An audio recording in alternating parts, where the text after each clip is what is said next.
Bom dia, pessoal. Eu resolvi gravar esse vídeo assim, bem sucinto, apenas para fazer uma breve explicação, tá? Para quem está lendo o PowerPoint, ficar um pouco mais fácil a compreensão do material, tá? E fazer alguns esclarecimentos que vão ser trabalhados no encontro presencial que vai acontecer na semana que vem, né? Na sexta-feira da semana que vem. Acho que é dia 3, 4, não me recordo agora de abril, tá?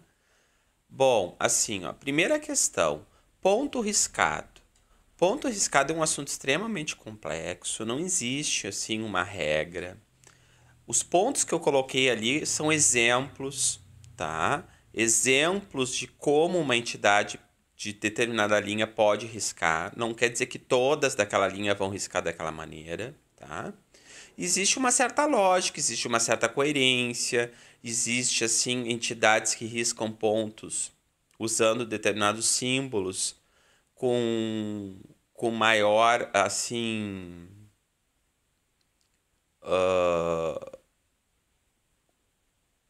agora me fugiu o termo, assim, mais vezes, né, repetidamente, digamos assim. É muito comum, por exemplo, caboclos que trabalham na linha de Ogum, falangeiros de Ogum, tipo Ogum Beramar, usar o símbolo espada, duas espadas cruzadas. Muito comum falangeiro de Ogum usar esse símbolo, tá?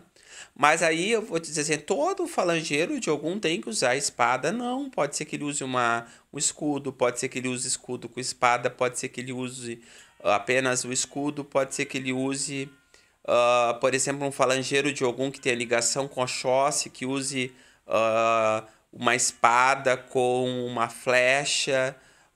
Pode ser que ele nem use daqui a pouco a espada, use a flecha em outro símbolo para dizer que tem algum. Não tem uma regra assim absoluta. Isso que eu quero dizer, não existe regra absoluta. Existe uma tendência, tá?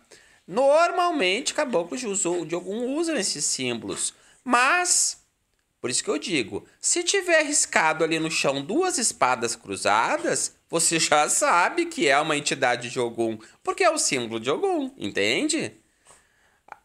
Não quer dizer que todo caboclo de Ogum vá usar esse símbolo, mas se ele usou é porque ele é caboclo de Ogum, entendem? Da mesma maneira, se um caboclo usar, riscar ali duas machadas cruzadas, é lógico que ele é uma entidade que vem na linha de Xangô, né? Agora, toda entidade de Xangô tem que usar duas machadas? Não. Não necessariamente. Ele pode usar machada, flecha, balança. Pode usar uma estrela, ela ser uma estrela com uma flecha. Não existe regra para isso absoluta. Existe uma tendência. Normalmente, entidades da linha de Ogum usam esses símbolos. Normalmente, entidades da linha de Oxóssi usam flechas. Duas flechas, três flechas, flecha, arco e flecha, sete flechas. Né? As flechas botam alguns símbolos aos próximos. Né? Normalmente é assim. Tá? Dificilmente uma entidade que vem na linha de Oxóssi vai usar duas espadas cruzadas. Não é quase absurdo isso, não consigo imaginar, entendem? É isso que vocês têm que entender, a lógica de como funciona. Agora, não é uma lógica, uma regra absoluta, tá? Mas, pelo que está arriscado ali, a gente já tem uma ideia qual é a linha de trabalho daquela entidade. É isso que eu tentei explicar ali.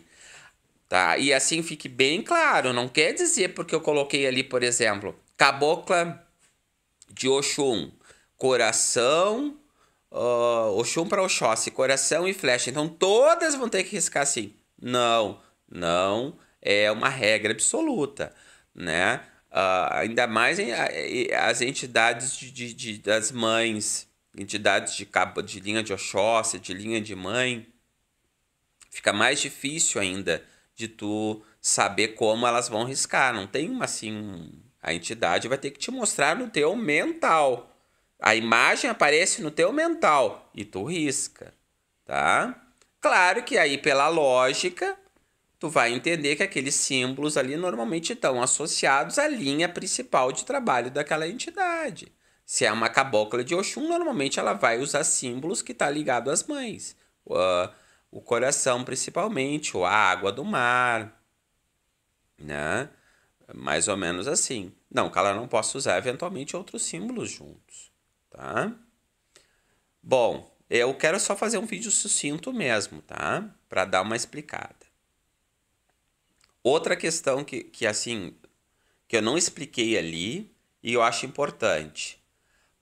O que a gente trata ali, naqueles exemplos, naquele material, são pontos riscados de identificação, ou pontos de firmeza da entidade, ponto de identidade dela, tá? Ou seja, mostram ao orixá a linha de que ela vem, o orixá que ela vem, as vibrações, as ordens de trabalho dela. Normalmente são pontos ligados à identidade dela. Mas existem pontos que são pontos de trabalho, que não tem nada a ver com o ponto de identificação. Por exemplo, uma entidade pode riscar uma estrela no chão e botar 3 velas em cima daquela estrela. Esse ponto riscado estrela é um ponto de trabalho, não é um ponto de identificação dela.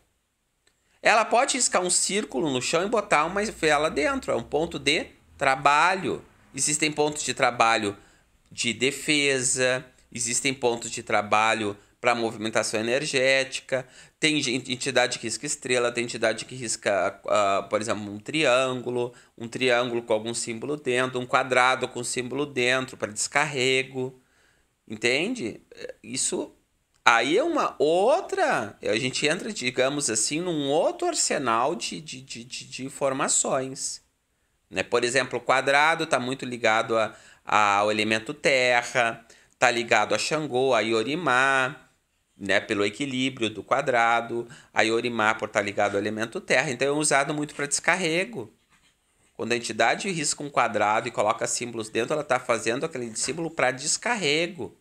Tá? Não é ponto de identidade dela, que ela está mostrando o nome dela, a assinatura dela ali. Ali é para descarregar, são pontos de trabalho, como se diz, tá? Mas o estudo que eu tentei dar um foco ali, pontos riscados, seriam pontos riscados de identificação, né? Para mostrar a linhagem, a linha daquela entidade, as ordens de trabalho daquela entidade, tá? Outra questão, normalmente existe uma regra na Umbanda que é assim: se a entidade ela risca o ponto e faz um círculo em volta daquele ponto, significa que ela está delimitando o espaço magístico daquele ponto. Aquele ponto riscado vai vibrar apenas no terreiro, só ali naquele espaço. Agora, se ela faz um ponto riscado e não faz o círculo em volta, significa que esse ponto riscado vai trabalhar no astral, independente do espaço magístico do terreiro. Então, o círculo em volta delimita aquele ponto, espaço, a atuação dele ali, naquele local, tá? Isso não tem nada a ver com Oxalá, ser ou não de Oxalá. O círculo em volta é para delimitar. Agora, é claro que se ele usa um círculo dentro e símbolos de Oxalá, bom, aí são outros 500, tá? Outra questão, nomes, que é extremamente complexo também, a gente falar em nome de entidade, tá? Mas aqui eu vou trazer um exemplo para tentar dar uma explicada. A gente vai trabalhar isso com bem mais detalhe no encontro presencial, eu vou tentar explicar para vocês, tá? Dentro do que eu entendi, dentro do que as entidades me explicaram, depois de muito perguntar e me questionar, porque não é simples a coisa, né? Não tem assim literatura ou livro que explica isso aí. Isso aí é tu com a tua entidade, com teus caboclos, teus pretos velhos, eles te orientando e te explicando e correndo atrás, tá? Por exemplo, vamos trabalhar o caboclo pena branca, uma entidade que tem, né, 3 médios que trabalham com pena branca aqui no terreiro. Caboclo pena branca é uma entidade de Oxóssi. É uma entidade que vem na linha de caboclo, linha de Oxóssi. Por quê? Porque ele usa o nome pena. Toda entidade que usa o nome pena, que usa o nome flechas, 7 flechas, pena, pena branca, caboclo pena dourada, flecha dourada, pena vermelha, são entidades de da linha de entidades da linha de Oxóssi, da linha de Caboclo, tá? Essa é a primeira questão. Bom, só que o Pena Branca é uma entidade da linha de Oxóssi, é um Oxóssi intermediário para Iemanjá. Por quê? Possivelmente pela história dessa entidade, desse caboclo que tinha esse nome, Pena Branca. Teria que fazer uma pesquisa, né? O porquê que ele é um intermediário para Iemanjá. Porque esse nome, né, esse mistério Pena Branca é um Oxóssi intermediário para Iemanjá. Teria que fazer a pesquisa. Mas eu confirmei no Búzio, é também o que o Rivas adota, Oxóssi intermediário para Iemanjá, confirmou nos Búzios, então a gente assume essa verdade, tá? Oxóssi intermediário para Iemanjá, possivelmente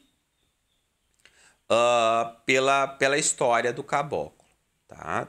Desse índio que tinha esse nome, Pena Branca, que surgiu esse nome. Normalmente é assim que funciona, mas também não tem regra, tá? Agora, existe subfalanges de Pena Branca. A falange Pena Branca, falangeiro, Pena Branca, falange, Oxóssi, intermediário para Iemanjá, que é um Pena Branca, ela se subdivide em 7 subfalanges. Subfalanges. Aí agora eu posso ter Pena Branca de Aruanda, que tem uma ligação e trabalha também para Oxalá. Eu posso ter um Pena Branca das Pedreiras, que trabalha também para Xangô. Pena Branca das Cachoeiras, que trabalha para Iori, vai ter ligação com Oxum. Pena Branca das Matas, que vem mais na vibração de Oxóssi. Pena Branca das Encruzilhadas, ligação com Ogum. Pena Branca das Almas, é um caboclo Pena Branca, porque ele não deixa de ser Pena Branca. Ele não deixa de vir da linha de Oxóssi. Ele é um Pena Branca, subfalange Pena Branca das Almas, ou seja, ele também trabalha para Iorimá, para a linha de almas, tá? E o próprio Pena Branca, que seria Oxóssi para Iemanjá. Então, o que a gente vai analisar com isso tudo? O nome Caboclo Pena Branca já te diz que é uma entidade que vem na linha de Oxóssi, que é um caboclo que vem como pena, como se diz, né? Como índio, o arquétipo. Mas ele trabalha para Iemanjá, um intermediário para Iemanjá, ponto. Quando eu falo assim, trabalha para Iemanjá, significa que ele deixa de ser Oxóssi, da linha de Oxóssi, e passa a ser da linha de Iemanjá? Não, gente. A linha principal dele de trabalho é Oxóssi, ele é um caboclo de Oxóssi, ele é pena. Mas ele também trabalha o intermediário para Iemanjá. Ele também trabalha para Iemanjá, sua segunda ordem de trabalho, intermediário para Iemanjá.